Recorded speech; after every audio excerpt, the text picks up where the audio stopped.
కాలభైరవ తాంత్రిక YouTube ఛానల్కి స్వాగతం. ఈరోజు నాకు ఒక విషయం తెలిసింది.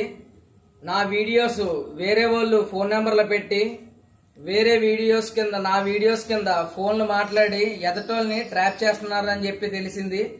నాది ఉన్న ఛానల్ అలా కాలభైరవ తాంత్రిక యూట్యూబ్ ఛానల్ ఒకటే ఉంటుంది. అలాగే ఇన్స్టాగ్రామ్లో కూడా కాలభైరవ తాంత్రికం అనే ఉంటుంది. నేను నా నెంబర్ని కింద డిస్క్రిప్షన్లో ఇస్తాను.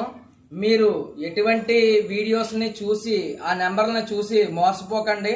ఒక్కసారి గమనించగలరు. న్యాయంగా ధర్మబద్ధంగా మీరు కూడా వీడియోస్ చేసుకుని పెట్టుకుంటే ఆ శివయ్య కాలభైరవ అమ్మవార్ల ఆశీర్వాదం ఉండి మీకు కూడా 10 మంది మిత్రులు వచ్చి హోమాలు అభిషేకాలు చేయించుకుంటారు. ఇలాంటి పనులు ఇక మీదటన్నా సరే మానుకుని మారతారని మనస్ఫూర్తిగా కోరుకుంటున్నాను. జై కాలభైరవ.